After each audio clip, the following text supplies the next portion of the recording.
My name is Marvin Ellis. I am 19 years old, and what I do for a living is I'm a training advisor for foreign exchange. So in the second semester of high school, I moved out because I found out something I can make money out of. It paid for everything I needed, if not more, and there's so much to explore beyond that.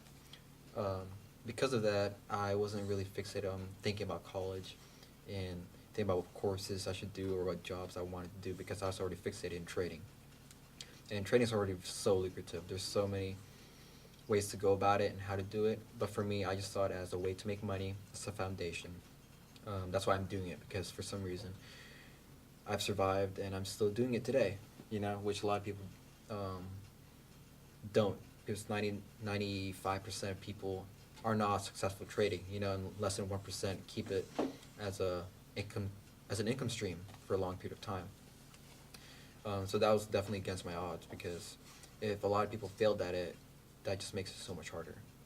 But I didn't really factor in the risk because I already got my feet wet in it. So that was like everything I had. I just jumped into cold pool of water. Being a foreign exchange trader, there is a lot of things people don't know. The first being the market is open 24 hours of the day, 5 days of the week. That is a whole lot of time.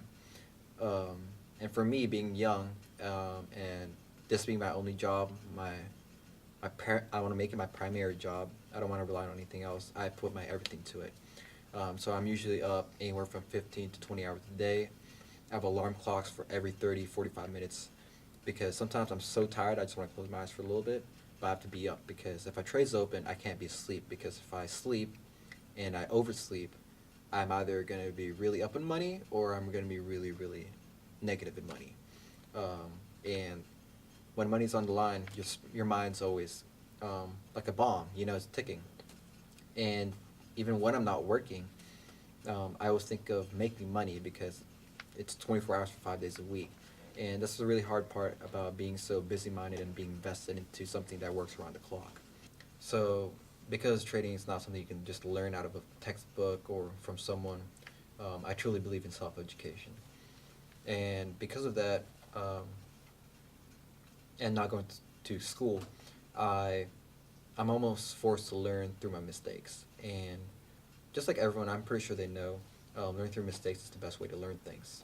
I made a business at 18 because I didn't know anything. I had a mentor, Bill Pasha, who taught me a lot about legalities. You can't do a lot of things without having a piece of paper, being approved by the city, and um, just having legal things to protect you.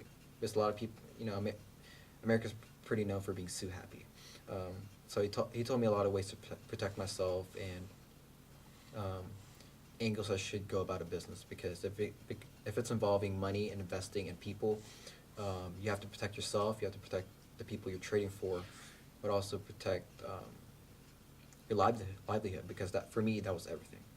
So he's the one who referred me um, to his lawyer and attorney, and that's when I first made my company. And the cool part was, a lot of people, when you ask to make a company and you hire an attorney, they kind of just rip you off. But because I was afforded by an adult, it saved me a lot of hassle, and regarding who I am, what I do, what I wanted.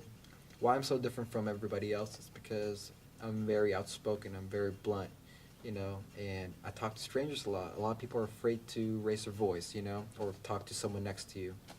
It kind of makes me sad when I go to Starbucks and no one's talking. Everyone's just on laptops. So I always make it a goal to meet someone new every day. Um, and a really easy way is just to eat alone somewhere, at the bar or across somebody. And it doesn't hurt to ask, "Are you eating alone?" Sounds crazy, it really does. But I try to just train myself to ask that, ask questions.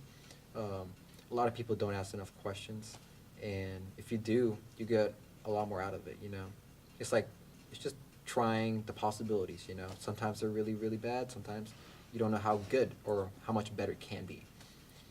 My craziest story with a client is with Kareem Abu Shaban. He is a really awesome guy. He looks 25, but he's like 30 something. He has 3 kids. and he met his wife and married her after 2 weeks of seeing her. That's crazy, right? So, um, being young and loving fast cars, and he had fast cars, I worked out a deal that I could use any of his cars when it's not booked in his rental company and use it however I want, you know. And I was able to have him agree to that somehow, or maybe he just didn't care.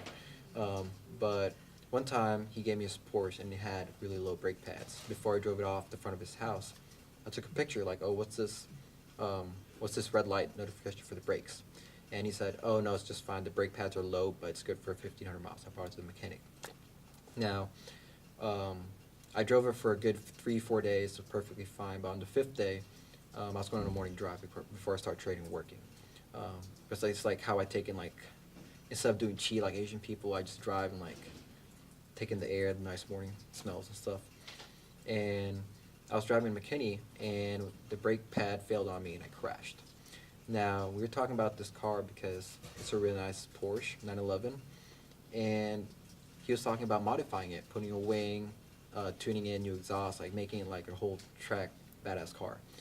And when I had to call him saying I crashed the car, when he first came up to me, he was kind of laughing because we were talking about a new paint job, and he said instead of a new paint job, we'll just get a new car, you know. And like I was freaking out because the cop handcuffed me, put me in the ground, thought I stole the car, ran me like through all the searches and stuff, and he was just there laughing because, you know, well, insurance had him, but he was just laughing because sometimes like the worst things can become really great things, you know? It's just the way the world works sometimes. So that's probably the craziest story. I'm 19 years old, and I got to get away with crashing a Porsche.